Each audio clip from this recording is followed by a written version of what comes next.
여러분, 스마트폰 마지막으로 보신 게 언제예요? 아마 바로 지금이겠죠. 그럼 밤하늘에 별을 올려다본 건요? 이 둘에 사실은 공통적으로 숨어 있는 엄청난 힘이 있습니다. 네, 바로 플라즈마인데요.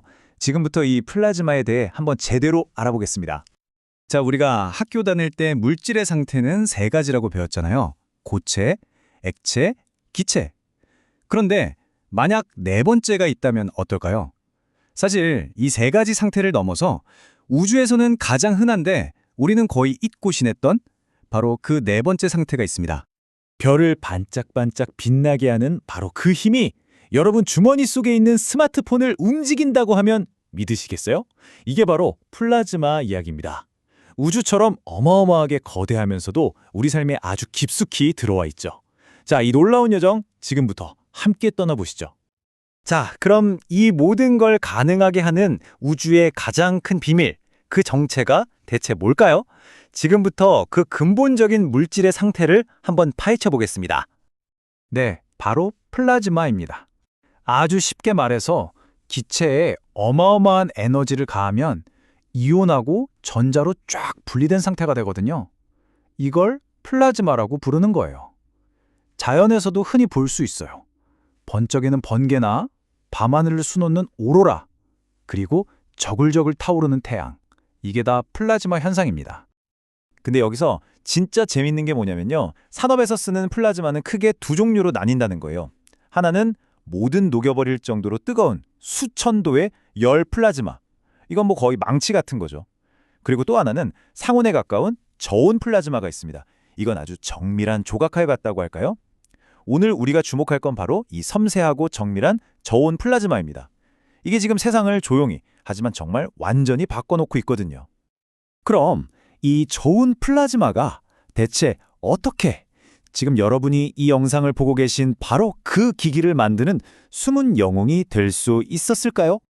네, 정말이에요. 지금 보고 계신 스마트폰이나 컴퓨터, 그 안에 들어있는 아주 작은 반도체 칩 있잖아요. 그게 전부 플라즈마라는 보이지 않는 조각칼로 빚어낸 거의 예술 작품에 가깝습니다. 아니, 이게 어떻게 가능하냐고요?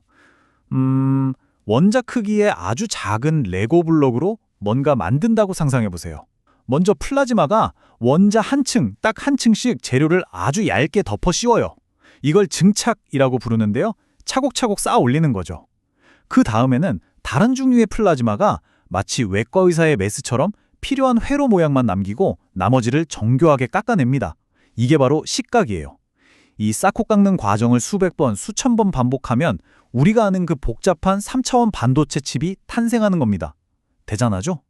자, 저희가 계속 정밀하다, 정교하다 이런 말을 쓰고 있는데 대체 어느 정도 수준을 말하는 걸까요? 이 숫자를 한번 보세요. 7나노미터. 7나노미터, 감이 잘 안 오시죠? 이게 어느 정도냐면요. 우리 눈에는 보이지도 않는 바이러스보다도 훨씬 작은 크기입니다.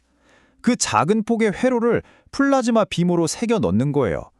정말 상상을 초월하는 정밀함의 세계죠. 그런데 이 플라즈마의 마법이 이런 작은 마이크로칩을 만드는 데서 그치지 않습니다. 더 나아가서 지금 우리 지구가 겪고 있는 아주 큰 문제들을 해결하는 데에도 이 플라즈마가 쓰이고 있거든요.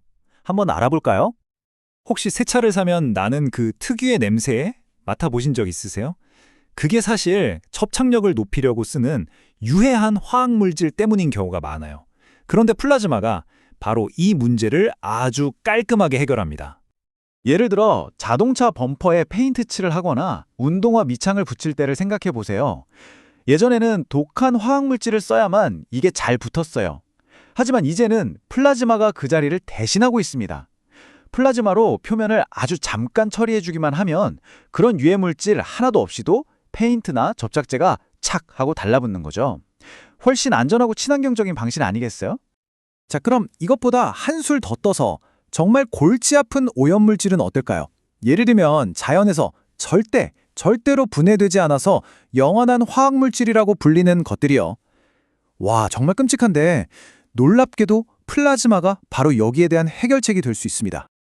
바로 PFAS, 우리말로는 과불화 화합물이라고 하는 건데요. 이 물질 안에 있는 탄소랑 불소의 결합이 이게 정말 말도 안 되게 강력해서 자연에 그대로 쌓이는 거예요. 그런데요, 물속에서 강력한 플라즈마를 쏴주면 그 엄청난 에너지가 이 단단한 결합을 말 그대로 박살내서 무해한 물질로 바꿔버릴 수 있습니다. 정말 대단하죠. 플라즈마는 여기서 더 나아가서 우리 생명을 구하는 데에도 쓰입니다. 바로 플라즈마 의학이라는 분야인데요. 생각해보세요. 열에 약한 내시경 같은 의료도구, 어떻게 손상 없이 멸균할 수 있을까요? 웬만한 항생제로는 죽지도 않는 슈퍼박테리아는요? 네, 그 답이 바로 플라즈마에 있습니다. 만성적인 상처를 치료하고 수술할 때 피를 멈추게 하고 심지어 임플란트가 우리 몸에 더 잘 맞도록 돕기까지 합니다. 정말 놀랍지 않나요? 자, 그럼 이제 시선을 좀 더 먼 미래로 한번 돌려볼까요? 플라즈마가 인류의 가장 원대한 꿈을 실현하는 열쇠가 되고 있습니다. 함께 보시죠. 지금까지 본 것처럼 반도체부터 친환경 제조, 그리고 의료 분야까지 이 플라즈마 기술은 정말이지 현대산업 전체를 뒤에서 움직이는 보이지 않는 손이라고 할 수 있겠습니다. 그렇다면 그 다음은 어딜까요? 네, 바로 저 하늘 너머 별입니다. 인류의 아주 오랜 꿈, 바로 우주 탐사죠. 여기에도 플라즈마가 정말 핵심적인 역할을 하고 있습니다. 우리가 아는 화학 로켓은 엄청난 폭발력으로 지구를 박차고 나가는 데 쓰이죠. 단거리 선수 같아요. 하지만 플라즈마 이온 엔진은 완전히 다릅니다. 이건 마라톤 선수에 가깝죠. 힘은 약하지만 연료 효율이 말도 안 되게 좋아서 수년 동안 꾸준히 우주선을 밀어줄 수 있어요. 덕분에 아주 먼 행성까지 탐사하는 장기 임무가 비로소 가능해진 겁니다. 결국 플라즈마에 대한 이 모든 이야기는 다시 그 시작점, 바로 별로 돌아오게 됩니다. 인류의 궁극적인 에너지원으로 꼽히는 핵융합 발전, 이게 뭔지 아세요? 결국 지구 위에 아주 뜨거운 플라즈마를 안정적으로 가둬서 말 그대로 병 속의 작은 태양을 만드는 거대한 도전인 셈입니다. 우리 손안의 스마트폰에서 저 멀리 있는 행성까지 플라즈마는 정말 세상을 바꾸는, 하지만 눈에는 보이지 않는 엄청난 힘입니다.